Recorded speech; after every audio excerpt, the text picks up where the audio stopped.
do this. It's the real Jonathan Smith Show on Indie Sports Ticket, 1430 AM, 93.9 HD2, and always on the free Indie Sports Ticket app. Welcome to the real Jonathan Smith Show here on Indie Sports Ticket. Hopefully you're having a nice start to your week. Oh man, we are entering into what is not my favorite time of the year, but one of my favorite times of the year. The NBA playoffs start on Saturday. Your Pacers get it rolling at 1 o'clock at Gainbridge Fieldhouse against the Milwaukee Bucks. We got the NFL draft, 9 days away.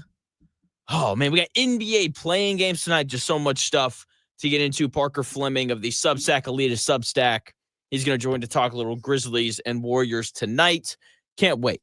But before we get to all of that, once again, thank you for tuning in, no matter how you're tuning in, whether that's YouTube, Indie Sports Ticket. If you want to go subscribe, maybe we're watching on Twitter, _ Jonathan Smith. If you want to follow me there, maybe you're listening via that Indie Sports Ticket app, which you can download wherever you find your apps. And if you want even more from me, you can go check out the My Take Is YouTube channel. Now, Colts draft a week from Thursday. And the Colts drive me crazy, and they drive you crazy. I think everyone is just ready for Jim Irsay to, put his hand on that reset button, just kind of clean house and, get ready for something new. It's been 9 years of Chris Ballard. It's 9 years of not winning a division. It's 9 years of listening to him talk about nothing. And one of the most frustrating things about Chris Ballard, and really one of the most frustrating things about this Colts team in general, is how the trenches continue to be an issue for the Colts. I talked a bit yesterday about the Indianapolis Colts offensive line and how much it struggled last year. Part of that was injuries, but part of it also was just a lack of talent.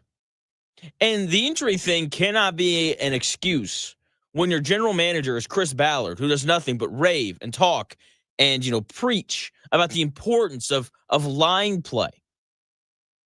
And the Colts offensive line these past couple years has not been up to snuff. That's putting it nicely. Also, for the last 2 years, this Indianapolis Colts pass rush, the other side of the football that we hear Chris Ballard talk about all the time. You got to have pass rushes. You got to get after the passer. You hear him talk about it all the time. And this pass rush the last 2 years hasn't been very good. Go back 2 years, 2023. The Colts massively overshot their expected sack total in 2023. They finished with 51 sacks. That was fifth in the NFL, despite only having a pressure rate of 32.4%. That was 26th. There were 25 teams in the NFL 2 years ago that were better at applying pressure to the quarterback than the Indianapolis Colts. You want to hear something crazy? They got worse last year. The pressure rate from this Indianapolis Colts defensive line last year was only 29.1%. It's not very good. Not good at all. They got worse. And the sacks, predictably, fell off a cliff. 2 years ago, they finished fifth in sacks with 51. This last year, they were 25th with only 36 sacks on the year.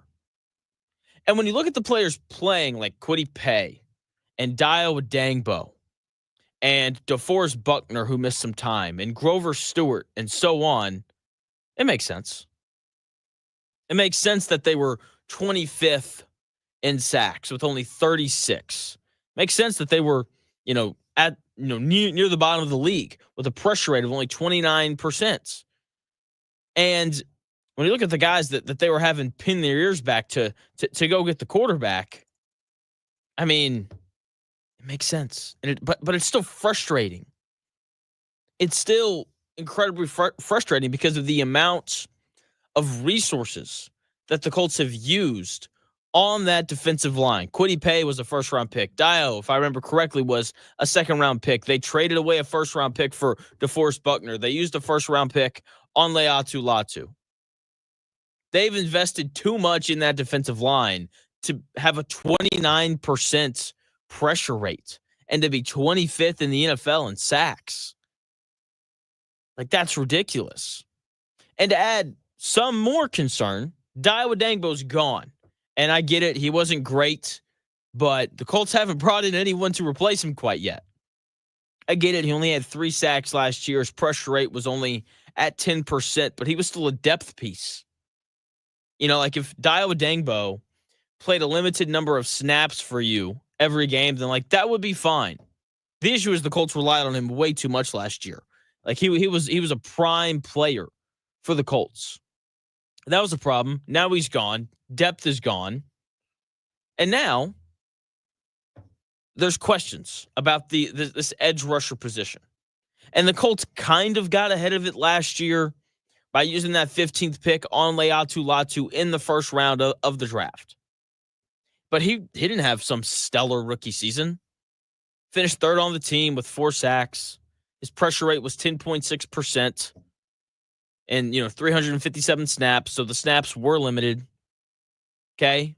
And, I think it's a good sign that, he was relatively productive given the fact that he was a rookie and the fact that he had limited snaps. He was still kind of productive. So that's a good sign.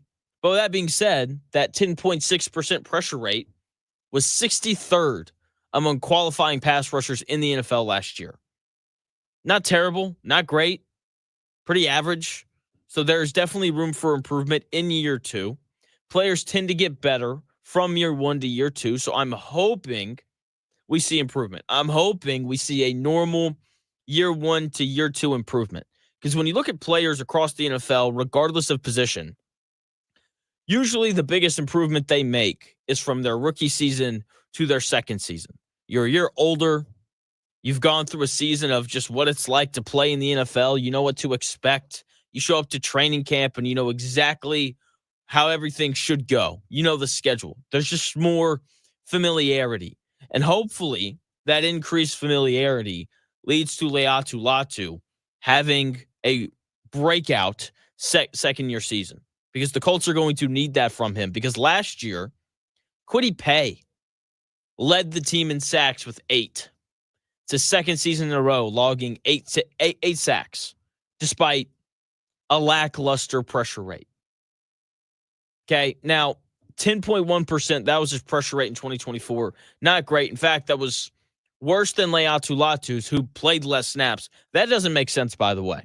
Like, this is another reason why I'm glad that Gus Bradley's not around anymore. Leatu Latu should have been on the field more if his pressure rate was better than Kwity Paye's and Dayo Odeyingbo's. Yet those guys played more snaps than Leatu Latu did. Once again, that doesn't make any sense. Another Gus Bradley mistake that we thankfully don't have to deal with this year. Hopefully, we'll see. Okay, back to Kwity Paye, a guy who was, a 2021 first-round pick. Okay, he's going into his 5th season, which means that he's on the final year of his deal, and he's going to hit free agency this offseason.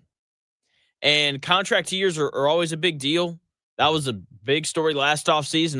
Kwity Paye, he wants the Colts to pick up that 5th-year option, and maybe if he's really great, they'll give him an extension.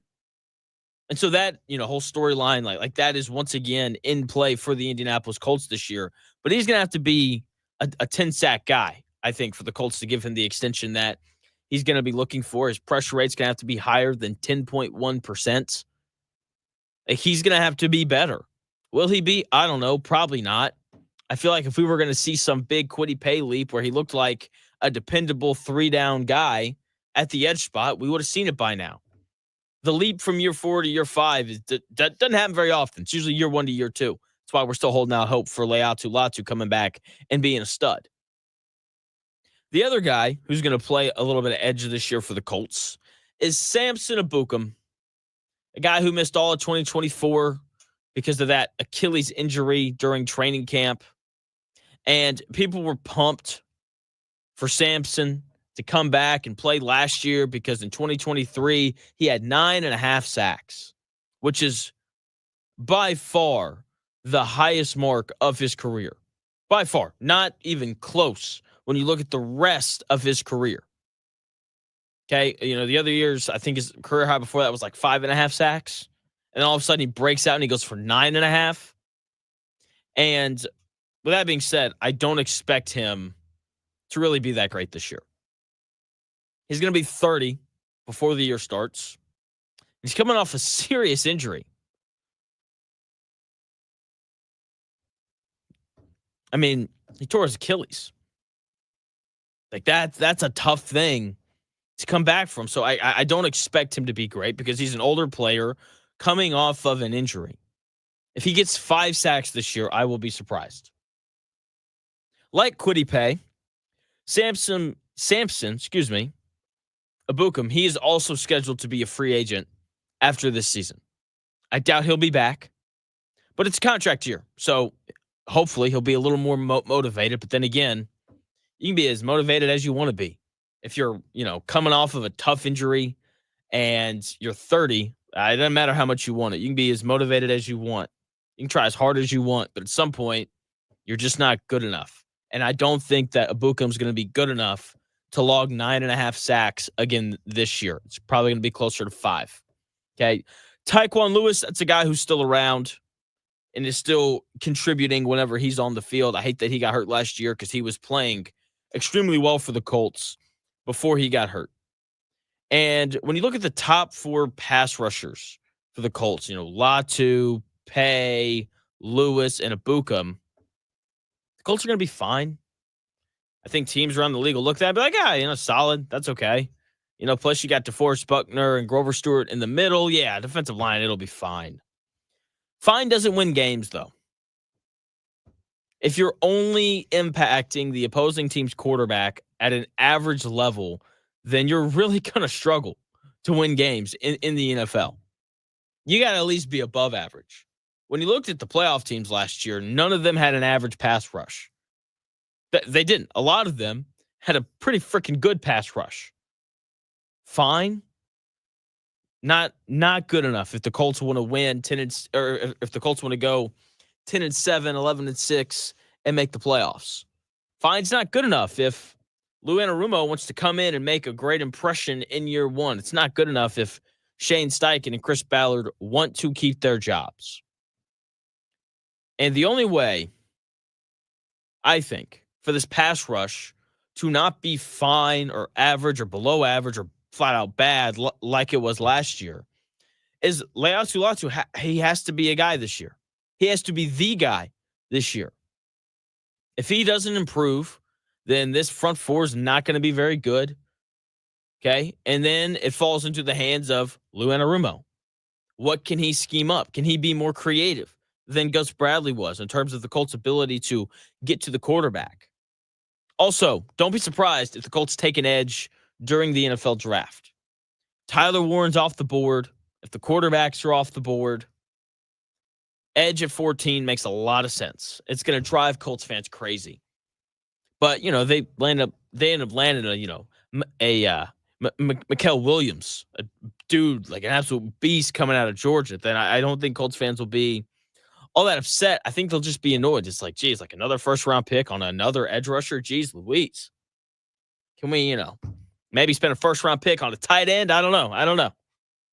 Okay, but I do think that edge rusher is 1,000% in play for the Indianapolis Colts. They need depth on the edge. They need more talent on the edge. And we know how much Chris Ballard loves the trenches.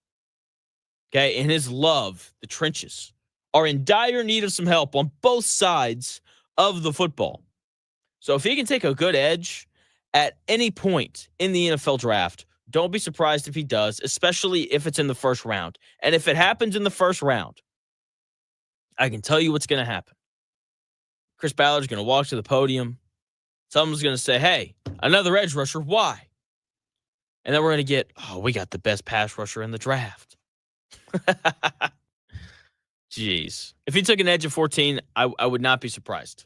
Unless Tyler Warren was on the board.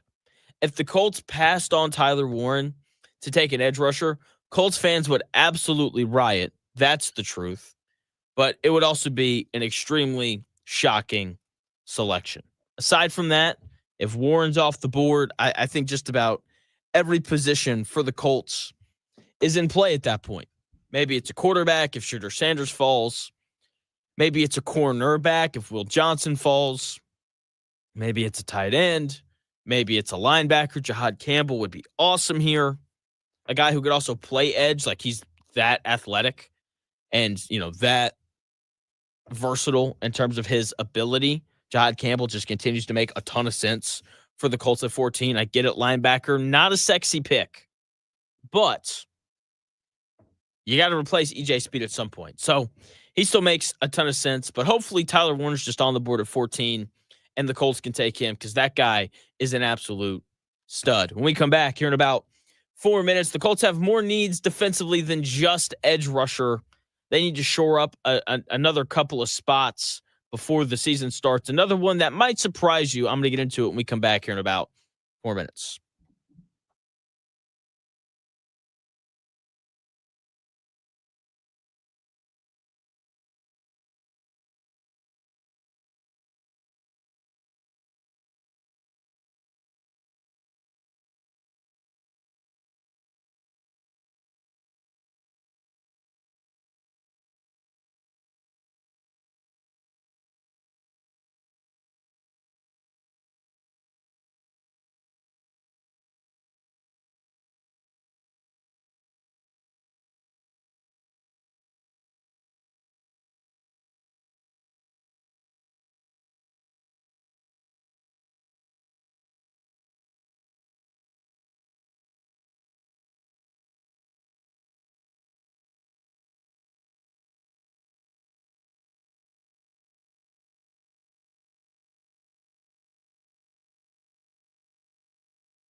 It may, one day, be a must-listen for sports enthusiasts.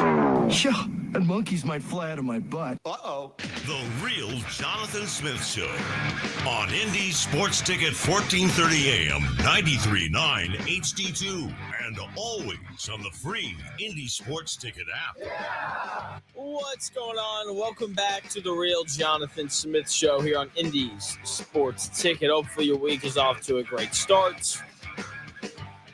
Hopefully you're able to watch the basketball games tonight. Can't wait for those. It's going to be an absolute blast watching the playing games. We got the NFL draft a little over a week away, which is going to be an absolute joy to watch as well. Talked a little bit to open the show about the Colts and their need at edge rusher, because they need a little help at edge rusher. Like, you know, they haven't hit on those picks in the past, and that still remains an area of concern for the Colts. Hopefully Leatu Latu has, a breakout second season, but if he doesn't, then that defensive line is going to be kind of tough. But another area that the Colts need to address for the upcoming season is the safety spot.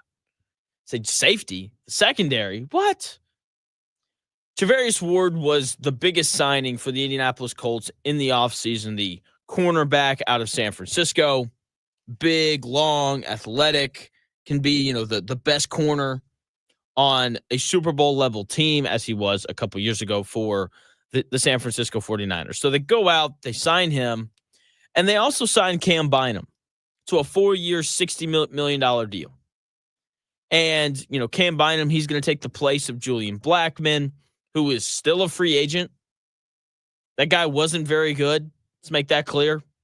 Remember last year during training camp, every single day, there was some story, some quote about Julian Blackmon making all these amazing plays. Like, oh, man, he made this play that I've never seen anybody in the history of the universe make before. He was running full speed, and he caught it. And then he returned it for a touchdown. And then the season starts, and he didn't do anything during the season that was noteworthy. I think he had one interception. It was really late in the year. It didn't really mean anything. And then, the season ends, and they're he tore his labrum. That's why. Oh, I didn't realize that tearing your labrum then means that you can't be in the right position defensively to make plays. Didn't realize that.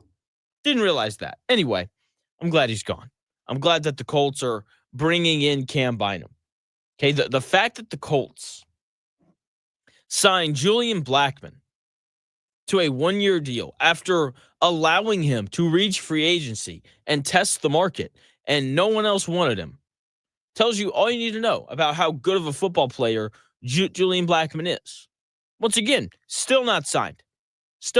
He's clearly not a starting caliber safety in the NFL. Okay, NFL teams will tell you all you need to know about a player. Do they sign him? Do they not? Do they look to extend him early? Do they wait? How much money do they pay them? All that kind of stuff. Okay, they will tell you what they think about every single player in the NFL. You just have to pay attention. And if you're paying attention, then you know that NFL teams are not very high on Julian Blackmon. Glad he's gone. Glad they're bringing in Cam Bynum. Okay, back to the Colts. In 2022, the Colts drafted Nick Cross with a 3rd-round pick. He was their starting strong safety last year. I want to give him some credit. He was a good strong safety for the Colts last year. Were there some moments where the pass coverage wasn't great? Correct. There undoubtedly were. Undoubtedly. But he's a strong safety. A lot of strong safeties hover around the line of scrimmage. They're expected to provide some run support. They're supposed to tackle well, do important things like that. And Nick Cross, when it comes to playing strong safety, did that side of it really well. He did a very good job of coming up and helping support the run. He's a good tackler. Nick Cross was 10th among all qualified safeties last season with a tackle on 16% of his run defense snaps. This guy can come down and defend the run. And when you look at the linebackers that the Colts have right now, that is valuable. Zaire Franklin, not a great linebacker. He's just not. He's good, solid player, not great though. As of right now, the Carly's kid or whatever his name is, the guy who had like 19 tackles one week and then we didn't hear from him the rest of the year. He's currently set to be the starter alongside Zaire Franklin, even though I am expecting for the Colts to draft a linebacker at some point because it's a hole for them.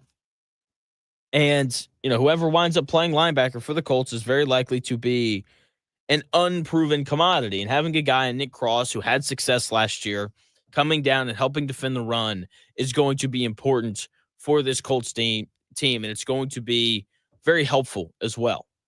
Now, Nick Cross, another guy heading into the final year of his rookie deal. So this is why the Colts need to draft a safety.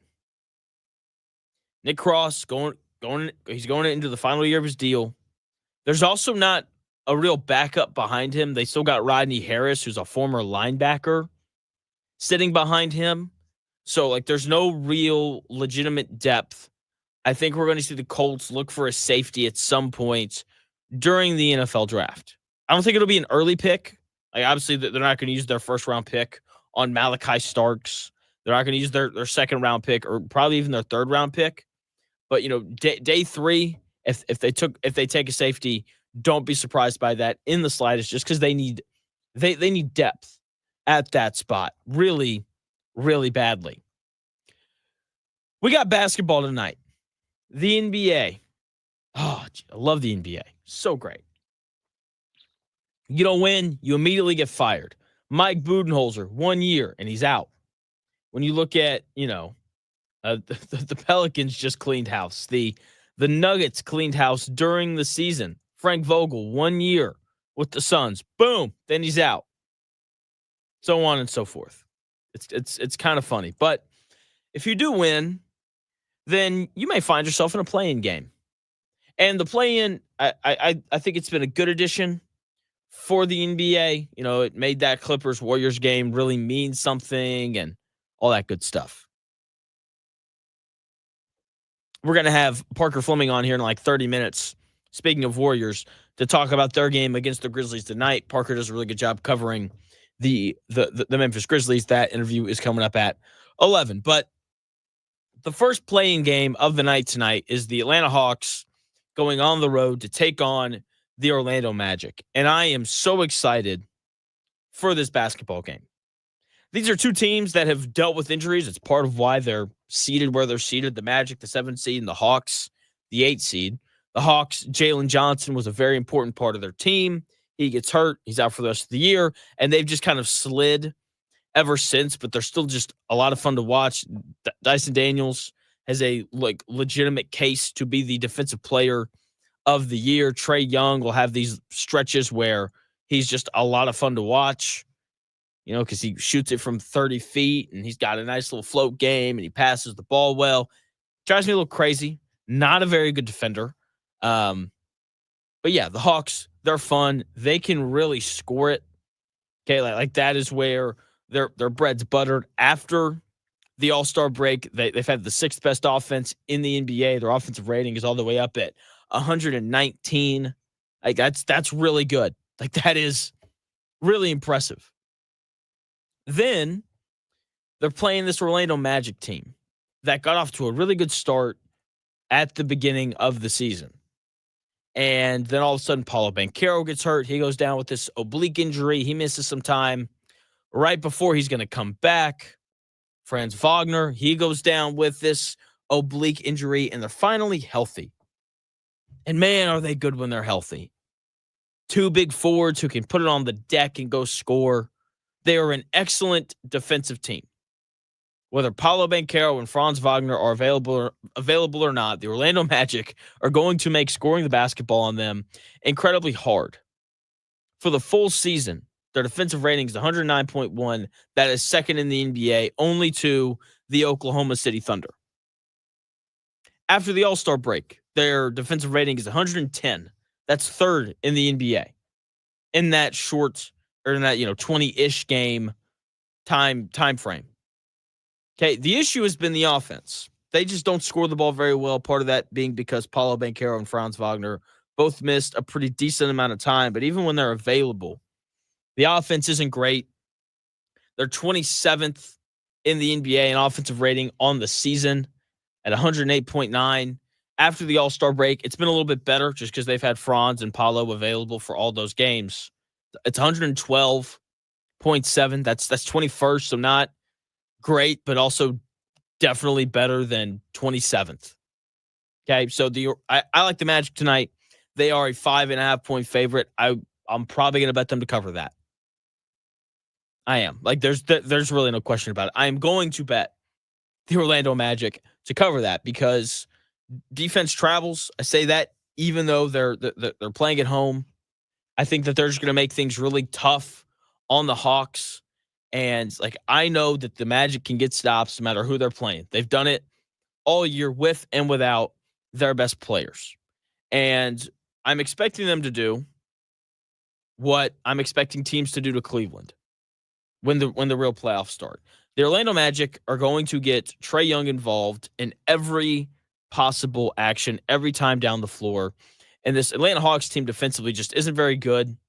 Okay, they're 18th in the NBA in defensive rating on the season, 21st after the All-Star break. Like, this is just not a very good defensive team.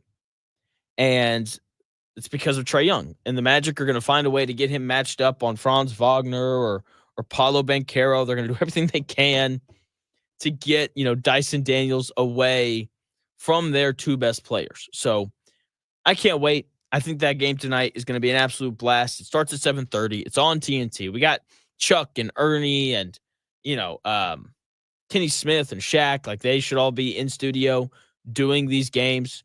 They're going to be an absolute blast for us to watch. So give me the Orlando Magic tonight, -5.5. We've got Parker Flemming, who covers the Memphis Grizzlies. He's coming on at 11 o'clock to talk Grizzlies Warriors. That game's tonight at 10 o'clock. Can't wait to watch it.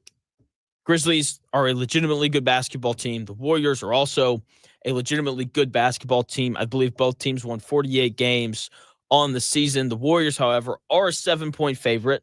That line feels a little high, but, that's the reality of it. And so I'm going to give you my thoughts on Warriors Grizzlies and how I would bet, or how I'm going to bet it when we come back here in about 4 minutes.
The best takes.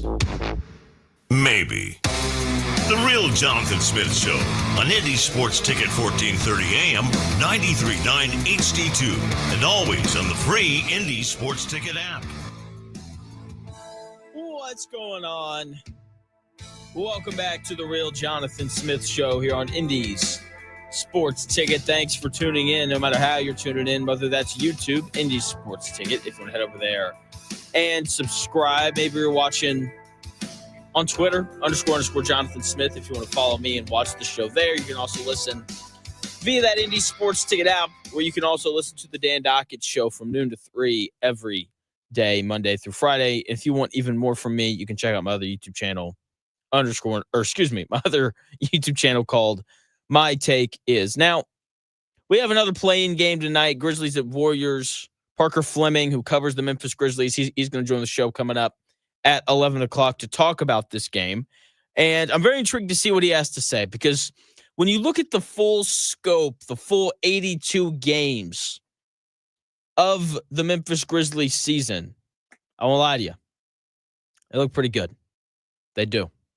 Okay, they are, sixth in offensive rating throughout the entire course of the season. They're 11th in defensive rating, and then they're sixth in net rating overall. So the numbers, based off the entire 82-game season, tell you that the Grizzlies are the sixth best team in the league. But you take a look at the numbers after the All-Star break, where they're 16th in offensive rating, and they're 18th in defensive rating, and they're 17th in net rating, which means they're barely a playoff team, which is what they winded up being on the season.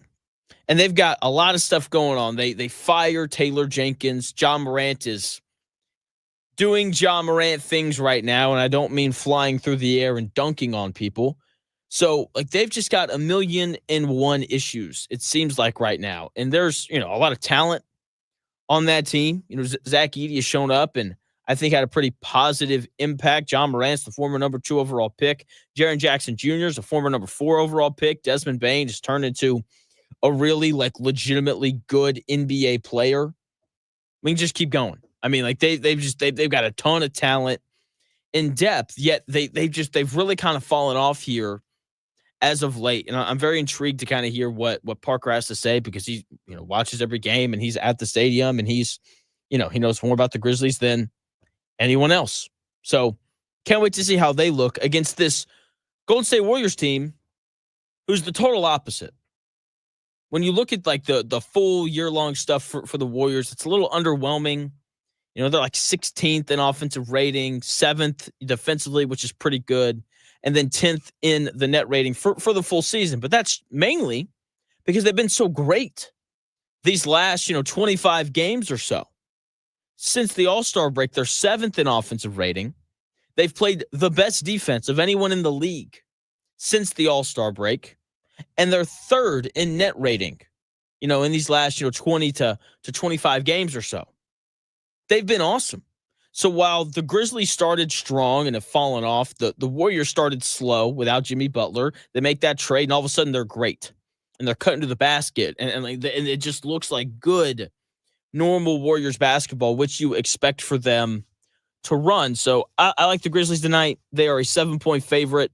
They're playing at home. I like them to win and cover that spread, even though they're 0-3 all time in play-in tournament games. So I like them tonight, though, just because they're trending up while the Grizzlies are trending down. Now, the other big thing in the NBA that people are kind of waiting on are all of these awards. And look, I don't know who's going to win Defensive Player of the Year. As soon as Wembanyama got hurt, it just kind of felt like the award immediately went up for grabs. Maybe it's going to be Evan Mobley. Maybe it's going to be Jaren Jackson Jr. I don't know. Maybe it might be Lou Dort. It might be Tyson Daniels. There's a lot of guys that are going to give votes for that award. Most improved player is probably going to go to Cade Cunningham. What other awards are out there? Rookie of the Year, no one knows. I don't think anyone really cares this year because there just haven't been that many really great rookies. MVP, though, is a hot button topic. And I undoubtedly have thoughts. As always, I do. Shai Gilgeous-Alexander or Nikola Jokic, who should be the MVP?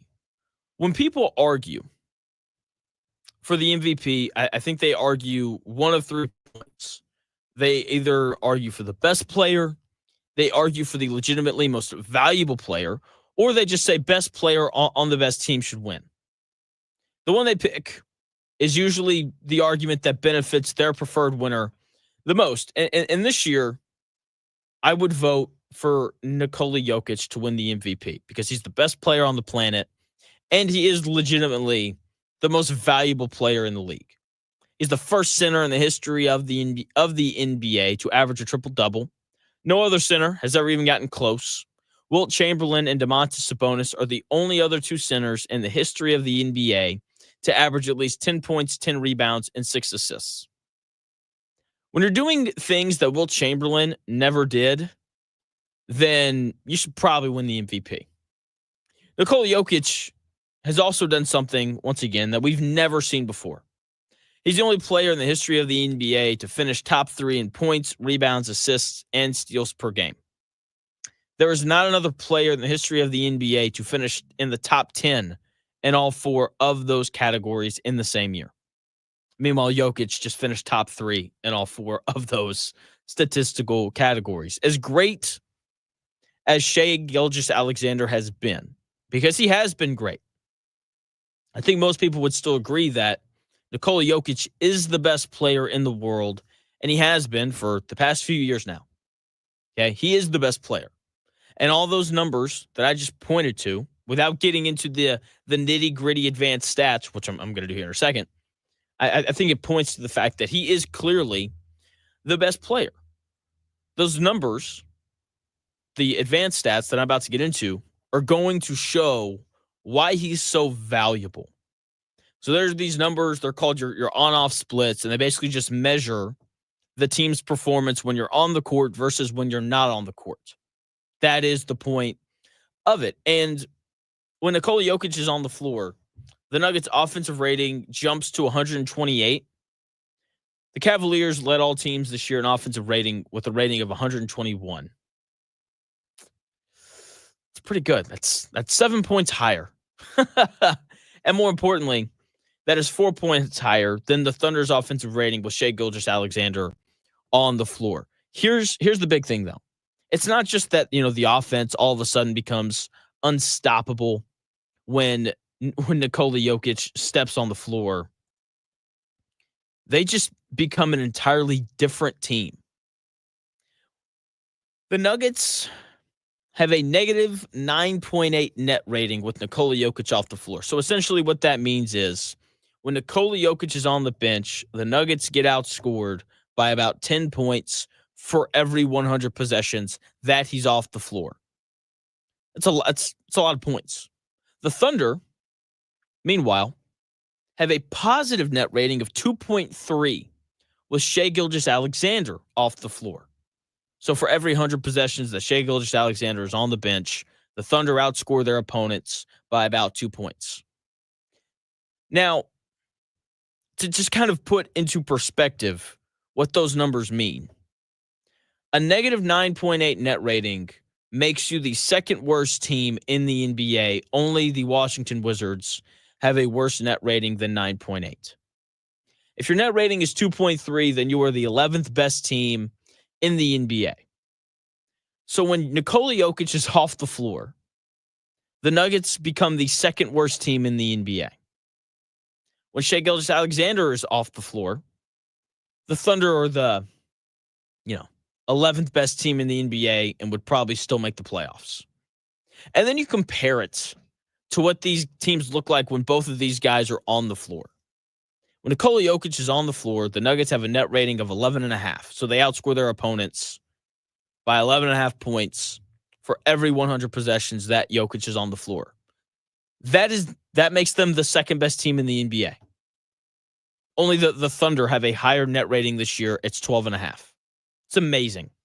When Nikola Jokic is on the floor, the Nuggets are the second best team in the NBA. And when he's off the floor, they're the second worst team in the NBA. The splits, the difference between the Nuggets net rating when he's on and off the floor is like 21 points. It's incredible. the drop off that the Nuggets have whenever he leaves the floor. And for the Thunder, like when Shai Gilgeous-Alexander's on the floor, they're clearly the best team in the NBA with a net rating of 16. Okay? Like that's a ridiculous net rating. But when he's off the floor, they're still the 11th best team in the NBA. So like you tell me, after hearing those values, who is the more valuable player? Shai Gilgeous-Alexander, who's on a really good team, or Nikola Jokic, who's dragging these guys to the playoffs again. And I'm not trying to discredit everything that Shai Gilgeous-Alexander has done this year, because he's had nothing short of what can be described as a spectacular season. I mean, just like legitimately one of the best seasons we have seen in the history of the NBA from the guard spot.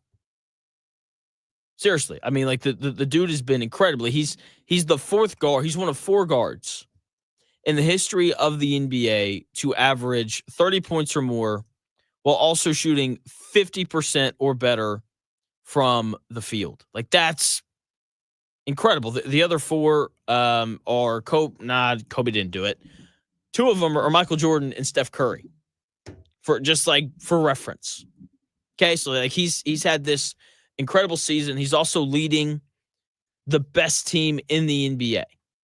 Best team in the NBA. A team that has won 68 games. Also, this year's Thunder team, they have the second best net rating of all time, behind the 95-96 Chicago Bulls. It's incredible what the Oklahoma City Thunder have done as a team while being led by Shai Gilgeous-Alexander this season. Seriously, like the Thunder, based off the numbers, are the second best team in NBA history. It's incredible. It's a team thing, though. While Shai Gilgeous-Alexander has certainly played a huge role in that,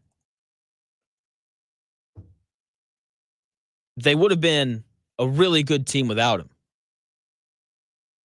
That's just the very simple reality of it. The supporting cast that he has is amazing. And when I hear people debate this, there's always something that people bring up. And when they bring it up, I'm like, oh, you're just dumb. When people discuss the defensive difference between the two players, it's insane to me. Because first, Nikola Jokic is not a bad defender. If he was, he wouldn't be top 3 in steals per game this year like he is. Okay? Like Nikola Jokic is always in the right spot. Sure, he doesn't block a million shots like you want your center to, but guess what? If you're 7 feet tall and you're as wide as Nikola Jokic is, you're going to impact shots at the rim, and he does it all the time. And then he finishes possessions with rebounds.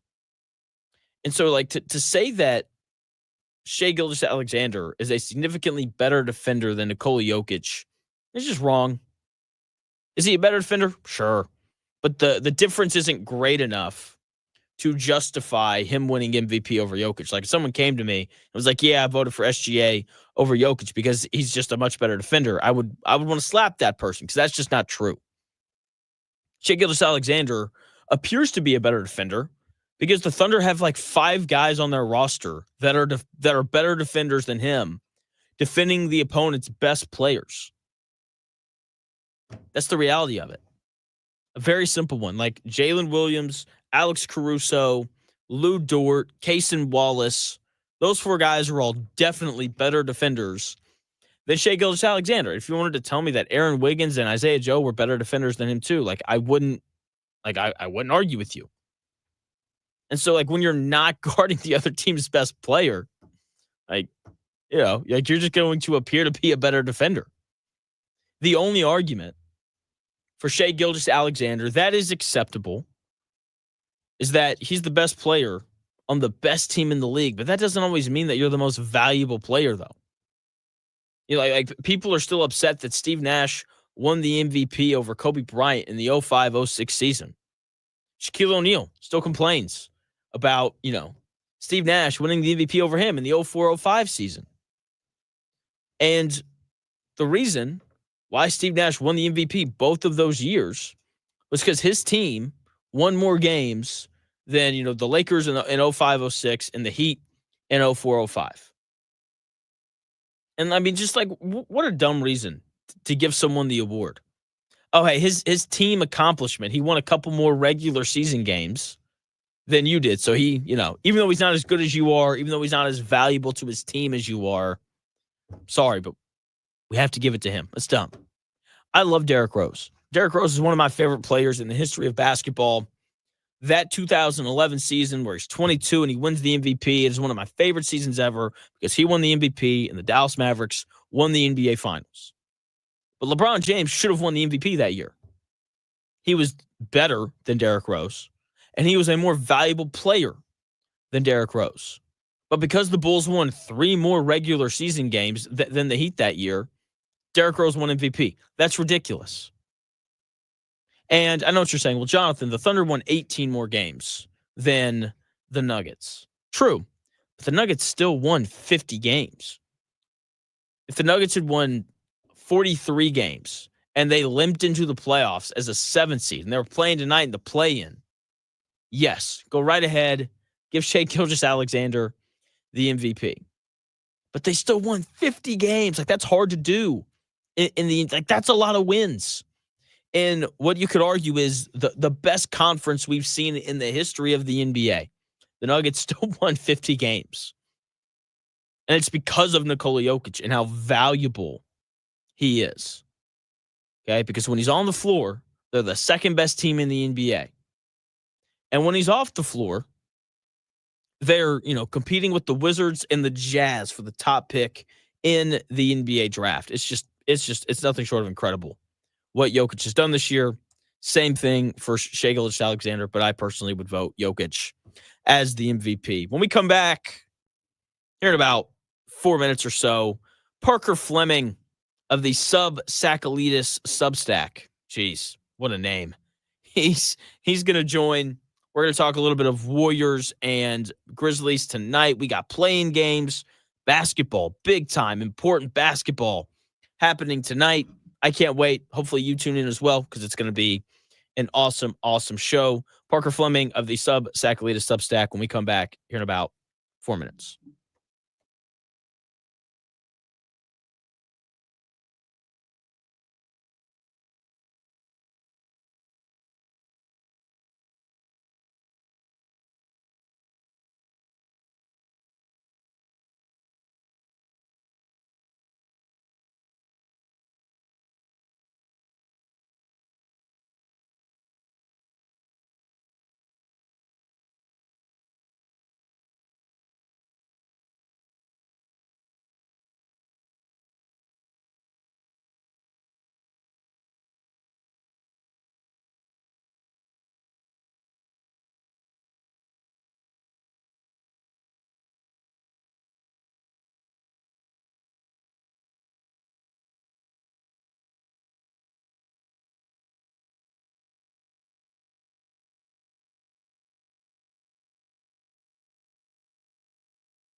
do this.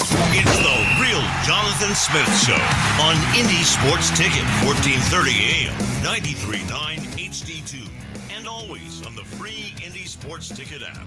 What's going on? Welcome to the Real Jonathan Smith Show. Thanks for tuning in, no matter how you're tuning in, whether that's YouTube, Indie Sports Ticket. If you want to head over there and subscribe, maybe you're watching on Twitter, _ Jonathan Smith. Maybe you're listening via the Indie Sports Ticket app, which you can download wherever you find your apps. You can listen to me from 10 to noon. You can listen to me from noon to 3 with Dan Dockich. And if you want even more from me, you can go check out the My Take Is YouTube page. Joined now by Parker Flemming of the SubTsakalidis Substack, where he covers the Grizzlies. The Grizzlies are set to play the Golden State Warriors tonight in a playing game, which I'm very excited for. Parker, what's going on, man? How are you?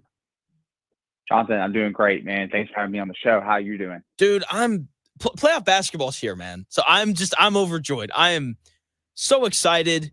And, game 8, the Clippers and Warriors game was great for game 82 on Sunday. And it's got me ready for tonight. And I'm really excited to have you on because the Grizzlies season has just been weird.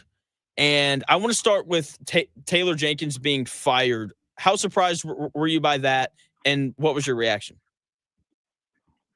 I'm not surprised that it ultimately happened because, they brought in an entire new coaching staff alongside Jenkins before the start of the year, which included Tuama Cicelo, who is now the interim head coach, and it also included Nikola Roach, who was kind of the architect of the low ball screen, high motion offense.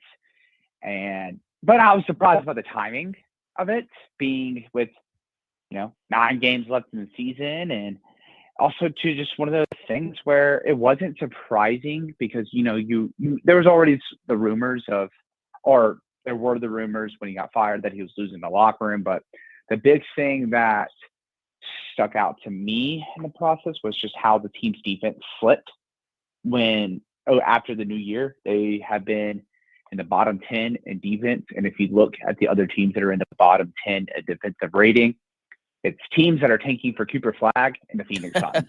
So it's not good company to be in. And, and when you have those kind of rumors, and you also too, you bring in Tuama Cicelo, who you pay this buyout for, and he's on a 7-figure salary per reports. You want to see what he looks like in high leverage basketball. So it's okay, that kind of makes sense, even though the Grizzlies did it at a unprecedented time, the Denver Nuggets said, hold my beer, and fired their coach and GM with 3 games left in the season. So definitely not the weirdest coaching change of the year, but it's not surprising given the Grizzlies slip, not just defensively, but down the standings. They were the 2 seed at the end of February. But also I want to point out too that with defense, that's what became a concern because that's always been a staple of Taylor Jenkins' system is a top 10 defense. Last year, even with 34 different players and just a revolving door of players in and out of the lineup, the Grizzlies were 12th in defensive rating. And that when you have a talent like Jaren Jackson Jr. defensively, or Jalen Wells, or Zach Edey protecting the paint, or Brandon Clark coming off the bench, you should have a better defense than what had been shown for the better part of 2025. Yeah, the Grizzlies' defensive rating after the All-Star break is 115.8, which is 18th in the NBA. Not great. How have the changes been though? Are the Grizzlies playing better defense now that Jenkins is gone, or I guess how different do they look now? It's one of those things. I think they're maybe having better shooting luck. One thing that I've probably noticed is that there are fewer role player explosions because the Grizzlies under Taylor Jenkins, you can kind of tell they had a little bit like KYP. For example, Chris Dunn, a few weeks or about a month ago, he had they had Jaren Jackson Jr. guarding him. I know that this has been a trend in Clipper games where teams would put their big man on Chris Dunn because they dared him to shoot. And he would hit 2 or 3 threes. Rui Hachimura swung a playoff game because he wasn't really guarded from the perimeter because he's a 29% 3-point shooter. So maybe a little bit too much dedication to the scouting report with their 3-point defense. And, but also too, I think the biggest things that kind of stand out, obviously John Morant has averaged like 30 points a game in March and has looked really good since Thomas Isolo has taken over. But I think also the thing with Ja, it's less of, yeah, they're running more pick and roll, but I think he's just also getting healthy. And I think that's kind of the important element there. I think the biggest thing, though, is Zach Edey. Zach Edey, you know, he went from, you know, people on Twitter and stuff like, oh, he's unplayable. I'm not sure how he plays in the playoffs, to where now he looks a lot more viable. He's a lot more in his comfort zone because, you know, they are running more pick and roll. I want to say he's set like, I think he's set like 5 screen assists a game with 12 points generated per screen or per score out of a screen. Whereas that number was, you know, half, like more than half of that when Taylor Jenkins was taking over. And then also too, like he's been a beast on the offensive glass, and he looks like a viable starting center, and that's going to be important for the Grizzlies, especially with Brandon Clark out. So that's probably been one of the bigger differences, is that Zach Edey's gone from, you know, a guy that people are like, oh, he's unplayable, to like, hey, this guy's actually viable. And I think it's because Thomas Isolo is figuring out how to not only maximize his strengths, but work around his flaws, because he's, you know, a traditional big man with slower feet. And there's always that question with that archetype of, can this guy play in the playoffs when they put them in the pick and roll? So that's been the biggest difference thus far. Joined by Parker Flemming of the SubTsakalidis Substack, talking about the Grizzlies taking on the Warriors tonight in the play-in game. You mentioned John Morant there and how he's been playing better as of late, but I mean, certainly you knew that I was gonna have to ask you about the whole gun thing, and now he's like throwing grenades, and like, what do you just think about John Morant right now? I mean, it's one of those things. I do think I think it's one of those things, like, yeah, like on one hand, John Morant has his history with the guns. And so obviously it's not a good look when a guy that was suspended for 25 games for brandishing a weapon on social media twice in 3 months. It doesn't look good. Granted, looking back, the suspension on him compared to what domestic abusers have gotten, I think it's a bit over the top what John Morant ended up getting. I think personally, I would just wish, you know, with the way that guns are in society, and just how, like, yeah, just with how they are in society, I would just be cool with Adam Silver just like putting them out into the league through the Players Association or something, and just said, hey, can we just stop the gun celebrations? We have an audience, and the audience includes a younger generation. We don't want to be in the gun business. So please change your celebrations. And, you know, I can't remember exactly what he said, but John has found a way to spin it to where it's not a grenade, like a hint, hint, wink, wink. Yeah, he said he's throwing his words out there. And I was like, that's throwing his words out really there and funny. blocking out the noise. Yeah, something like that. But I also like that it's unique. Like, it is. No other players do. Everyone, like Mikal Bridges does it. Yeah, Dalton Connect has done it, and like all these different. Or LeBron did it in a finals game. Like the load up the gun is like one of his most iconic celebrations if you look at his gifts. But like this celebration has already kind of caught on. You have athletes all over the world, different sports doing this celebration. Like, I think it's cool. But hey, here's my thing with John Morant and the whole 3-point celebration thing. I wrote about it today in my game preview.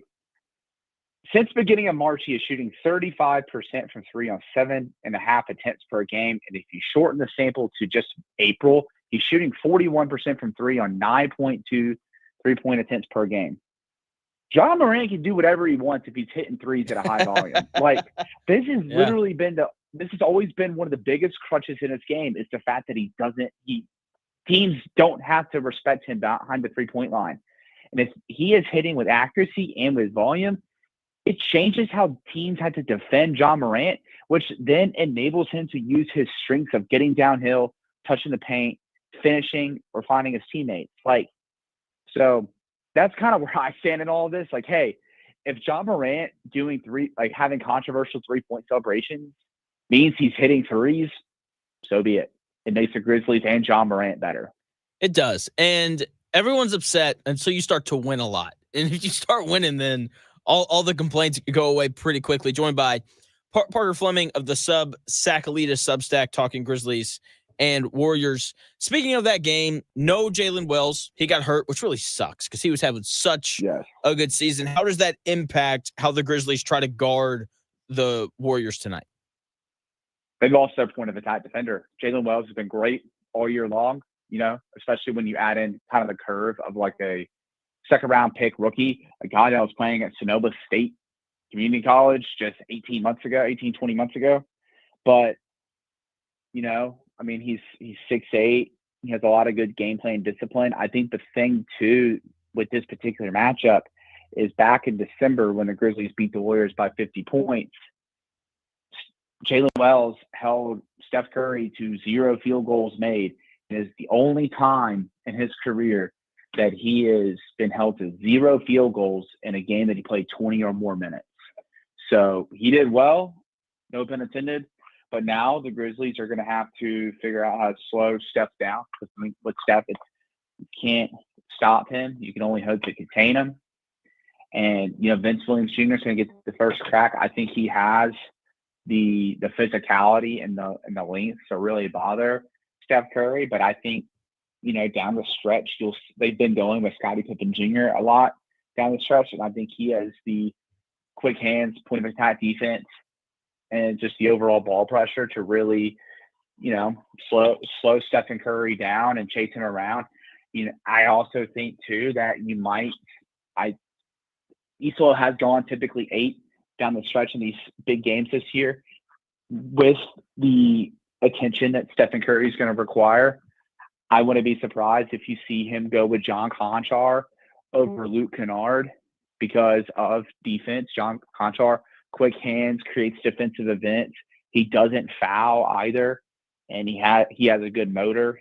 So, you could see John Conchar guard either Steph Curry or Jimmy Butler tonight. If you told me back in February this would be happening, especially with John Conchar being out of the rotation and pretty deep into the rotation, I'd be pretty shocked. But, he's been a guy that has always answered the next man up call. But, yeah, but at the end of the day, it doesn't compare to Jalen Wells, not just because of how well Jalen Wells has played this year, especially guarding these star players, but you want Jalen Wells getting these playoff reps because it's going to bode really, really big for his development. It is. And, like I said earlier, I hate that he's out. But I will say one of my favorite things about the Grizzlies and why I feel like I can get away with talking about them is they have so many Indiana ties. Like Desmond Bane is from Indiana. Obviously, Zach Edey played at Purdue. John Conchar played at Purdue Fort Wayne, which is just nuts. And speaking of Zach Edey, though, how much playing time do you think he's going to get tonight? Because we know that the Warriors are going to go small, and there's this trade-off of Zach Edey's going to grab 1 million rebounds, but he also can't really guard anyone. So how much Zach Edey do you think we see tonight?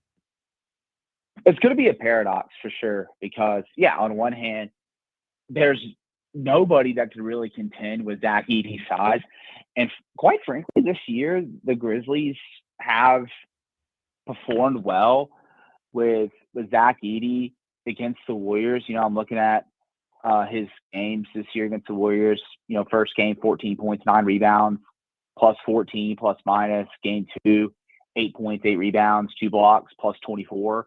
Plus minus, and in game 3, 10 points, 16 rebounds, 4 blocks, plus 13. That was their most recent game. So he has, defied and the Warriors are the team that created this question for bigs of Zach Edey's archetype vote. Can they defend in space? Are they going to get played off the floor? But Zach Edey has done pretty well in this matchup, and I think a lot of it is because Draymond Green isn't a shooting threat. They have him in center field coverage. Granted, that means that the guards, mainly the guys that are guarding Steph Curry, their screen navigation and just point of attack defense have to be spot on because if they can't get around that screen, Steph Curry can walk into a 3. And if you're letting Steph Curry walk into a 3, then it's kind of a wrap, really. But I believe that I'm going to be very interested to see how Zach Edey responds in this matchup because of the advantages that he poses, but also the disadvantages that the Warriors create for him. But without Brandon Clark, they need Zach Edey to be at his best and to play about 30 minutes tonight. Joined by Parker Flemming of the SubTsakalidis Substack, where he covers the Grizzlies, talking about them taking on the Warriors tonight. I meant to check this beforehand and just forgot. Have the Grizzlies played the Warriors this year after the Jimmy Butler trade? They have just once. They played on April 1st, and they lost by 9. And the thing that I hate that I did not put in my game preview at all, the Warriors needed a 52-point performance from Steph and a 27-point performance from Jimmy Butler and a triple-double from Draymond to beat the Grizzlies by 9. Like, I think especially – and also, too, in that game, Jaren Jackson Jr. had fouled out. So if they can keep Jaren Jackson Jr. out of foul trouble, which is the absolute biggest component to this game, and the Grizzlies play their guys, Desmond Bane, John Morant, Jaren Jackson Jr., if they play 38, 39, 40 minutes, I think the Grizzlies have a shot of stealing this one in Golden State. The Grizzlies-Warriors thing is so interesting because you have they've played in the playing games before. You had the whole whoop that trick game. That was 3 years ago, if I remember correctly. Would you call this a rivalry? Yeah, for sure. This is definitely a rivalry. I mean, you can't talk this spicy without it. And also, let's forget the talk. I mean, 2021 play-in. Great hoops. The Grizzlies walked into Golden State and had a big win to really begin postseason basketball for this Grizz Next Gen era. 2022 playoff series, and then you had the code broken after Dylan Brooks fractured Gary Payton II's elbow, and then Draymond Green pulling Brandon Clark out of midair, and then Draymond Green saying like, "Oh, the dynasty starts after you with Dylan," and then calling the Grizzlies soft on his podcast, calling Taylor Jenkins soft on his podcast, trying to take Zach Edey down by his ankle, and then Zach Edey getting his revenge a month later and a 50-point trouncing of the Warriors. So, yeah, it's a rivalry for sure. I love that. I can't wait for this game tonight. The other game before it, though, we got Magic and Hawks. Do you have any thoughts on that game? Yeah, I think Atlanta's very sneaky, to be honest. I do think that Orlando is going to cause problems with their side, especially with Banchero and Franz Wagner. But I just love what Atlanta's building around. I think they finally nailed the Trae Young structure of having these just big forwards that can defend and hit shots. I mean, Dyson Daniels, Defensive Player of the Year candidate. Zachary Richaud, I think, should win Rookie of the Year. He's been really excellent. And I think he's been, I think he's stepped up. But a lot of people were trashing him and the idea of him being a number 1 pick.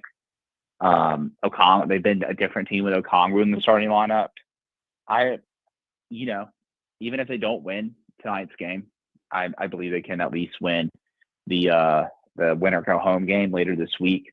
But they're just a team for me. I'm very fascinated to keep an eye on over the next 12 to 18 months.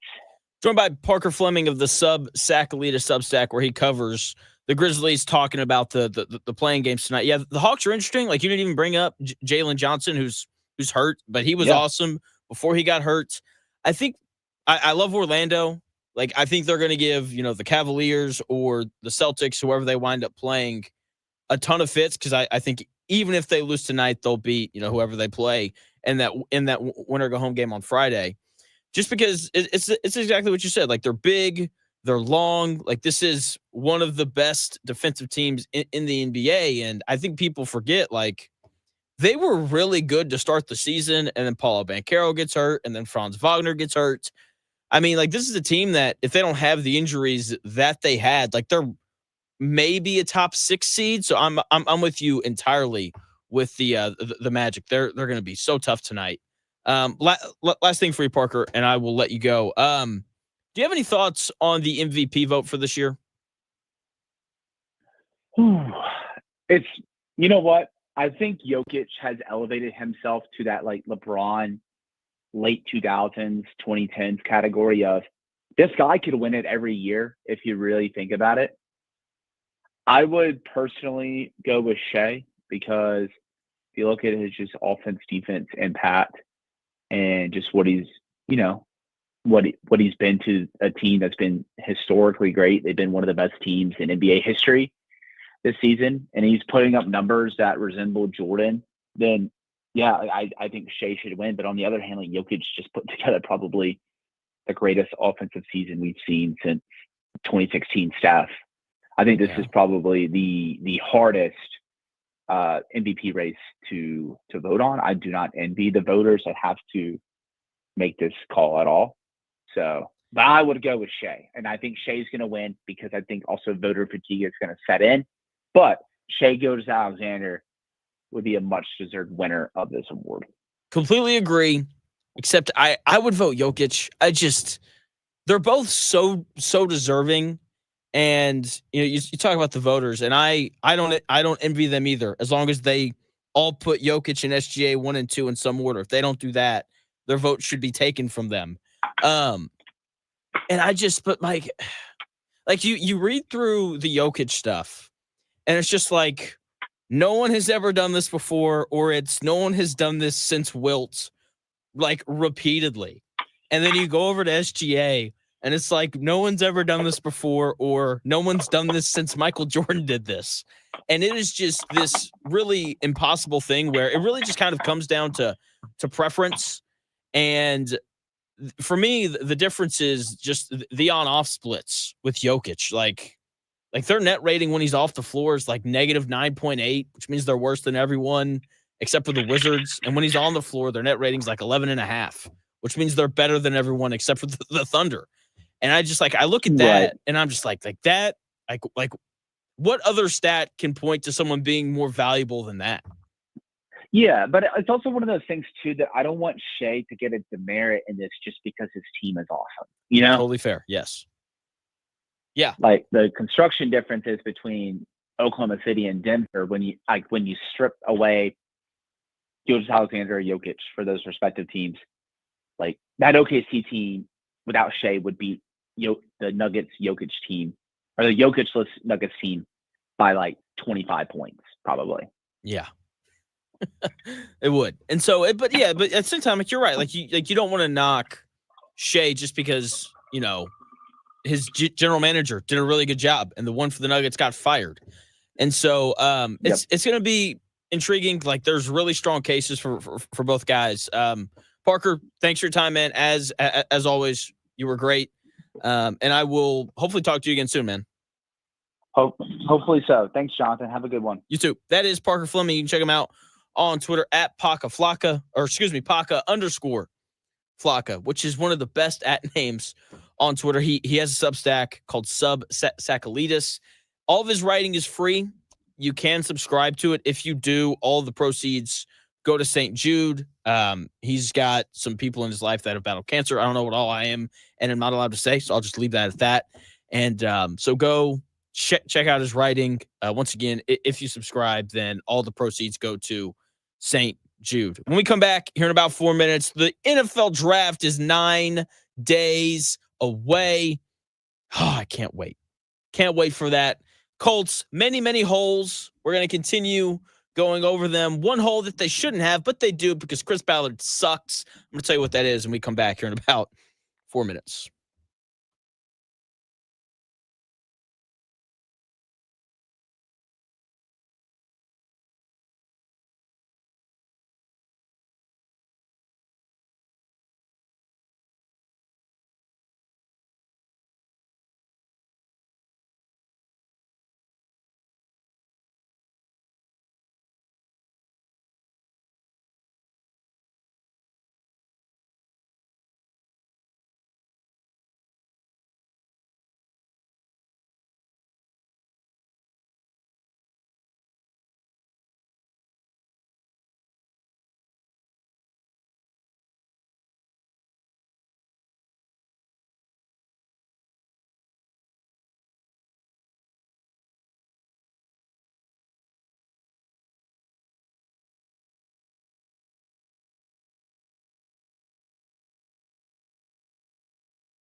If it's in today's sports world, it's here. The real Jonathan Smith Show on Indy Sports Ticket 1430 AM, 93.9 HD2, and always on the free Indy Sports Ticket app. What's going on? Welcome back to the real Jonathan Smith Show here on Indy Sports Ticket. Big thanks to Parker Flemming for coming on in that last segment to talk about the playing games tonight. Oh, man. Hawks Magic, 7:30. Warriors Grizzlies at 10. NFL Draft, not this Thursday, but next. We are so close to figuring out how Chris Ballard is going to disappoint Colts fans once again this year. So close to it. Can't wait. And Chris Ballard just drives me crazy because he preaches about the trenches and the offensive line and the defensive line, yet there's still an issue for the Colts. I talked about this a bit yesterday. The offensive line needs work, and the defensive line also needs work. For the last 2 years, the Colts have not done a good job at rushing the passer. You say, well, Jonathan, they had 51 sacks 2 years ago. That was fifth in the NFL. Their pressure rate was only 32%, which was 26th in the NFL. So when they applied pressure, they got home with sacks. But in terms of a down-to-down consistency of actually like putting the opposing quarterback under duress, they didn't do it. And they didn't do it last year either. They got worse. Their pressure rate last year was 29%. And the sacks, predictably, fell off a cliff. They were 25th in the NFL in sacks last year with only 36. And when you look at the players that Chris Ballard handpicked to come in and rush the passer for the Colts, like it makes sense that they don't get after the passer very well. It's Kwity Paye, Dio Dangbo, DeForest Buckner, Grover Stewart, and so on. It makes sense that they weren't good at getting after the passer this last year. And they're going to be worse at it this next year if they don't do something about it. I know that Colts fans were not the biggest Dio Dangbo fans, but he left in free agency. I get it. Only had 3 sacks last year. His pressure rate was only 10%, but he was still a decent depth piece. If he played limited snaps every game, then I think that people would have been okay with that. The issue is the Colts relied on him to be like a legitimate dude last year. That was the problem. And now he's gone. And now we got to figure out who's going to rush the passer this year. And the Colts kind of got ahead of it last year by drafting Leatu Latu with, the 15th overall pick. He was okay last year, finished 4th on the team in sacks. His pressure rate was at, 10.6%, in 357 snaps. Okay, that's pretty limited. Okay, he was 3rd on the Colts in sacks despite having limited snaps. So, that's a good sign. The pressure rate was 63rd among qualifying pass rushers last year. So there is room for improvement, but he wasn't awful this last year. Wasn't awful. Wasn't great, but wasn't awful either. Okay, and so the hope is that we're going to see him improve. We're going to see him come back like a legitimate dude this year. And the good news is players tend to get better, especially early in their careers. Usually the biggest improvement you see from a player is from year 1 to year 2. So hopefully we see some improvement this year.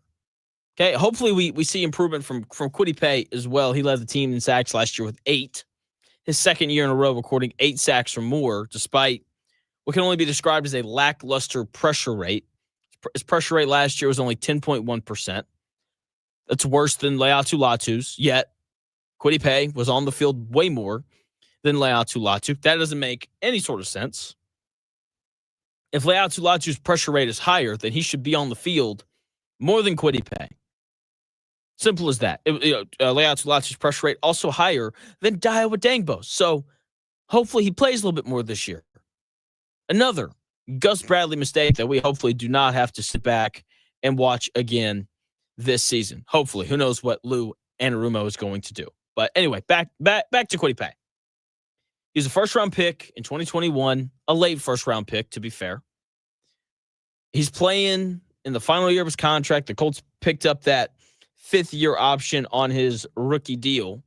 and he's scheduled to hit free agency in the offseason. So it's contract year, which is always important for these guys. Maybe that'll spark some slightly better play from him, but we said this last year. Like, he really wasn't that great. Kwity Paye. He's just like, he's fine. 8 sacks, cool. Doesn't seem to get around the quarterback all that much, but yeah, he's fine. He's on the field. He's a good run defender. Important. It is important. I don't know why I'm mocking it, but when you think edge rusher, like you don't immediately jump to, oh, this guy's a really good run defender. And you don't. So hopefully he improves. I doubt it. Year 4 to 5 leaps don't really seem to happen. And another guy who's coming back who can maybe fill that Dio Adangbo role is Samson Ebukam, right? He missed all of last season because of, he tore his Achilles during training camp. He had 9.5 sacks in 2023. And, the timing of the injury means he should be a full go for training camp this season. And, that's a good thing, but he is 30 years old, coming off of an Achilles injury. Doesn't exactly inspire confidence in terms of me thinking he's just going to be some stud. He's an older player coming off of an injury. He's probably going to be a rotational piece this year. If he gets to 5 sacks, I will be pleasantly surprised. Okay. Like Paye, Ebukam also scheduled to be a free agent after the season. Maybe that, potential next contract looming, inspires him to be great this season. I hope it happens. Don't think it will, but I think it would be great. Tyquan Lewis, another guy who's still around. He's going to contribute to, the Colts pass rush this year. When you look at the Colts top 4, which I just ran through, Ebukam, Kwity Paye, Leatu Latu, and Tyquan Lewis, I think teams look at that and they're like, it's fine. They have a fine pass rush. It doesn't really scare us, but at the same time, like, you still have to sort of kind of think about it. And that's just not good enough. Like, teams with a fine pass rush don't win playoff games. Just doesn't happen. Okay? Like you need a dominant pass rush. Part of why the Lions got bounced early last year is because, Aiden Hutchinson got hurt and their pass rush just wasn't as good because of that. And that's why it's so incredibly important for Leatu Latu to come back a legitimate stud this next season. Like, the Colts need a legitimate difference maker on that side of the football and on that defensive line. And if he doesn't, then this could be another really long year for the Colts defense unless Lou Anarumo finds a way to generate pressure with different blitzes and things. Maybe he's a little more creative than what Gus Bradley was last year. We'll see. I don't know. But hopefully Latu just comes back a stud and we don't have to worry about it. The other thing, and a big reason why I wanted to bring this up, is the Colts taking an edge rusher at 14 is 1,000% on the board. They need depth, and Chris Ballard loves the trenches. And if we look up with that 14th pick, and Tyler Warren's off the board, and Shedeur Sanders is off the board, then edge rusher makes a lot of sense. A guy like, Mikael Williams, who could potentially fall to 214, like that guy was a beast at Georgia. Usually if you're a beast at Georgia, you end up being a pretty good NFL player. And that is, 1,000,000% on the board for, the Colts, depending on how these other teams draft. So edge rusher at 14 would not be a surprise.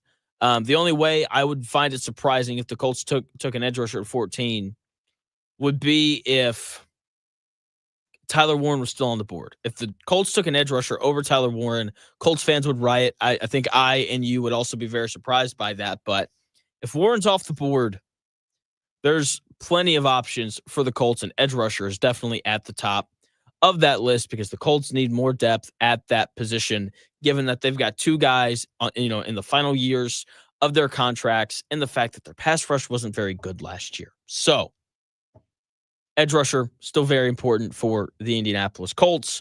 And they need to shore up depth at another position on the defensive side of the football, one that they've already kind of addressed. But, They need to look at it a little bit more. I'm going to tell you what that position is when we come back here in about 4 minutes.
Hey, Joy. Oh, you are glowing. Oh, hey, more like Mira joyed that Miralax helped me go.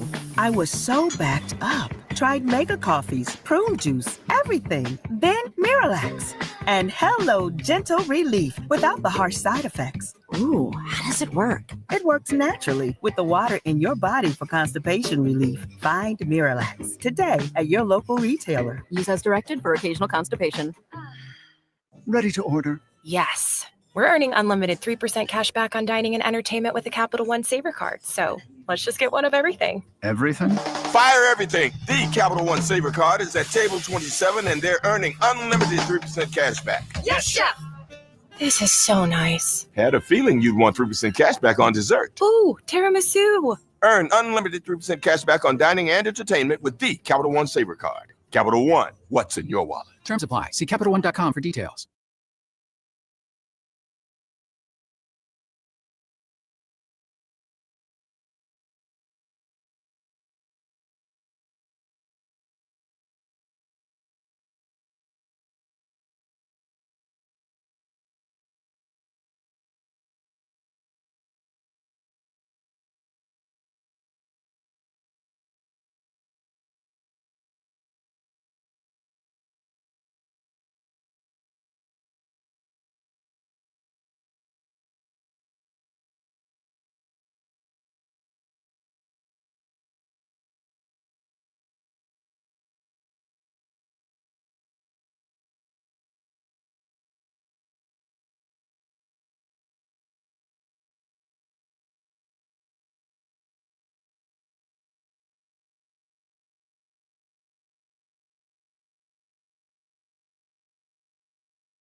It may, one day, be a must-listen for sports enthusiasts. Yeah, and monkeys might fly out of my butt. Uh-oh. The Real Jonathan Smith Show on Indy Sports Ticket 1430 AM, 93.9 HD2, and always on the free Indy Sports Ticket app. What's going on? Welcome back to the Real Jonathan Smith Show here on Indy Sports Ticket. Hopefully you've had a nice start to your week. Thanks for tuning into the show, no matter how you're tuning in, whether that's YouTube, Indy Sports Ticket, if you want to head over there and subscribe. Maybe you're watching on Twitter, _ Jonathan Smith. Maybe you're listening via the Indy Sports Ticket app, which you can download wherever you find your apps. And then if you want a little more from me, I've got another YouTube channel that I do called My Take. And my take is the Colts need another safety. I get it. Travarius Ward brought him in the offseason to kind of bolster the secondary a little bit. He was the Colts' biggest signing of the offseason. And then they bring in Cam Bynum, safety from the Minnesota Vikings, 25 years old. He addresses that need at safety, paying him $60 million over the course of 4 years. And Cam Bynum is going to fill that role that, Julian Blackmon had last year.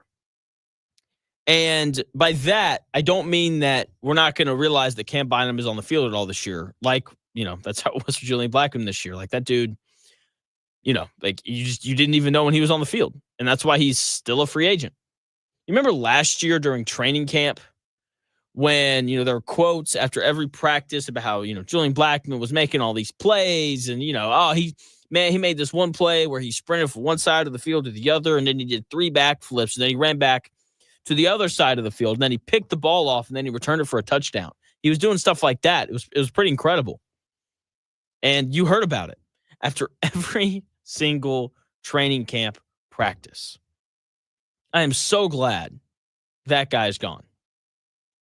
Seriously. And, look, the teams will tell you all you need to know about players. The fact that the Colts signed him to a 1-year deal last year after him not being offered by literally any other team tells you all that you need to know about how good of a football player Julian Blackmon is. And once again, dude's still not signed. He is clearly not a starting caliber safety in the NFL. If he was, then someone would have signed him already this year. John Buzzard chiming in on YouTube. It's a great point that I've brought up.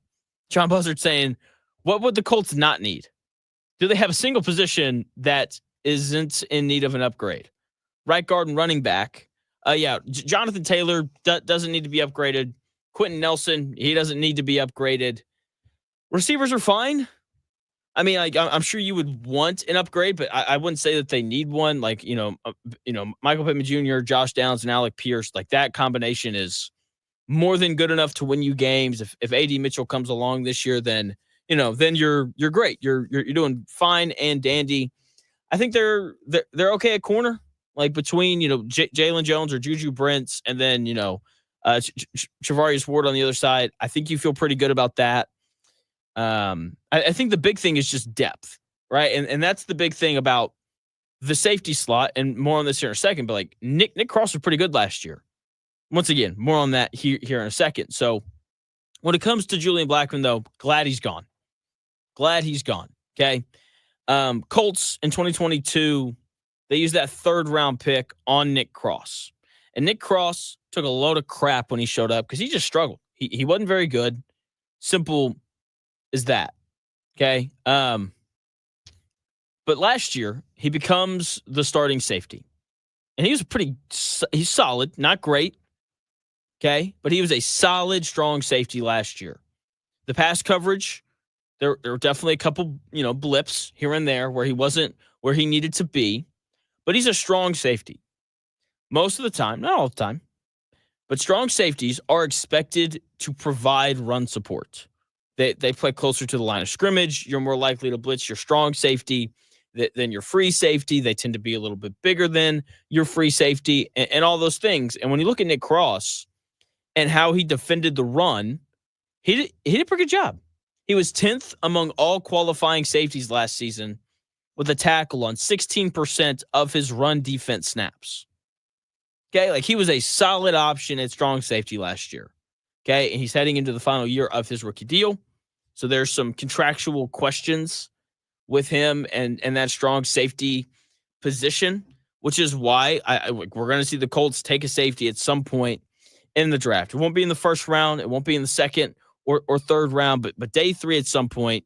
Don't be surprised if and when the Indianapolis Colts take a safety, because they have to have someone for depth purposes. Right now, their 3rd string safety is Rodney Harris, a former linebacker. So like they have things that they have to figure out. And look, like the whole point of why I keep bringing all this stuff up is just for people to realize that this roster is not as good as everyone else tells you that it is.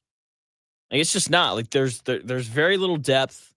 The best players on the roster aren't really that great. Like, move Jonathan Taylor, please. You don't need him. Okay, he's great. People buy his jersey. You can put a big banner of him outside of Lucas Oil Stadium, and people know who he is. You can put his face on the Marriott, and he gets people excited. He gets people to come to games, and I get from an ownership standpoint, that's incredibly important. But like at some point, like you have to build for the future. You do. Okay, Quentin Nelson, awesome player. Dude's almost 30. He's going to be gone at some point. Bernard Raymond is a solid left tackle. Got to be better at left tackle. Braden Smith is solid at right tackle. The issue is he doesn't play. Right guard, it's going to be brutal this year. Whether it's Dalton Tucker or it's Matt Gonsalves or Chris Ballard uses a pick on right guard, it's going to be brutal. That spot. Okay? They have issues everywhere. Edge rusher, not as deep as it should be. Their two starting defensive tackles are both in their 30s. Like the cliff is coming at some point for DeForest Buckner and Grover Stewart to not be as impactful as they once were. They don't have a linebacker to put alongside Zaire Franklin right now that everyone legitimately trusts. It is problematic what this Colts team looks like right now.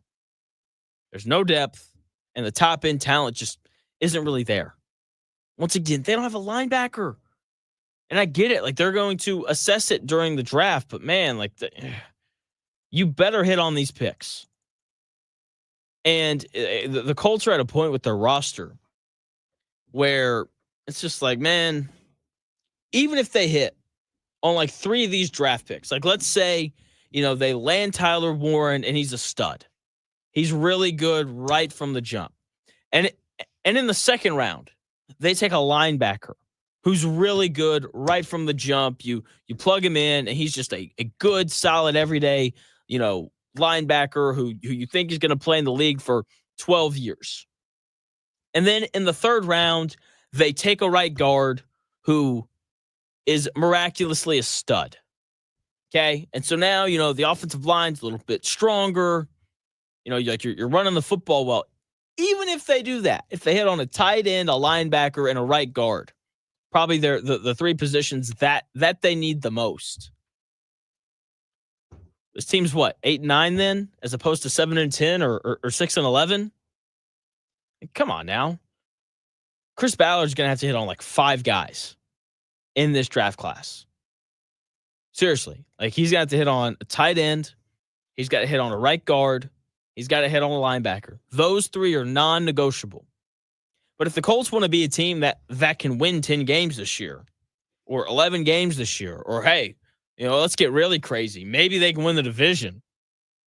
If they want to be that kind of a team this year, then they also have to find an edge rusher who can show up and be legitimately productive. They have to find depth in the back end of their secondary, more specifically the safety position. They have to find depth along the offensive line because the Colts aren't going to stay healthy all year. That is the single most concerning thing about this roster. There is no depth whatsoever. The only place where there's no drop-off is at the quarterback position. Whether they're playing Daniel Jones or Anthony Richardson, you feel not good about it either way. There's a lack of depth, and it goes back to Chris Ballard and his inability to consistently draft well. It's a major struggle for him. It is. There's no way around it. And so, oh man, it's just frustrating because the draft is going to happen next Thursday, and I'm going to come in on Friday, and it's just going to be this is cool. Tyler Warren, yippee. Colston Loveland, yippee. Jihad Campbell, yippee. Whoever it winds up being. And then you're just going to walk away from it. And it's going to be yeah, but it doesn't really matter. As good as I want for this team to be and everything, it just doesn't matter because the quarterback position hasn't really been figured out quite yet. And yeah, it's just going to be another very depressing year. David Carroll hitting the nail on the head. Chris Ballard hasn't hit on 5 guys in the drafts since he's been here. Yeah, seriously. So like he's going to need the draft of a lifetime if the Colts are going to be, a 10 or 11 win team this year. And they're going to have to hope that either Daniel Jones or Anthony Richardson figure out how to play quarterback because, look, Chris Ballard could hit on all 7 picks. Doesn't matter if neither one of those 2 guys figures out how to play quarterback at the NFL level. Thanks for taking the time out of your day to tune into the Real Jonathan Smith Show. We're going to wrap it up. Take the Magic tonight, -5.5. I like the Warriors -7. Maybe you want to listen to Parker Flemming and take the Grizzlies +7. Up to you there. But I do like the Magic -5.5 tonight. We got NBA playing games. We'll talk about them tomorrow. We will continue to talk about the Colts and the NFL draft. It's all coming your way tomorrow from 10 to noon. But here in about 5 minutes, the great Dan Dockich gets on the mic. The Dan Dockich Show comes your way here in about 5 minutes.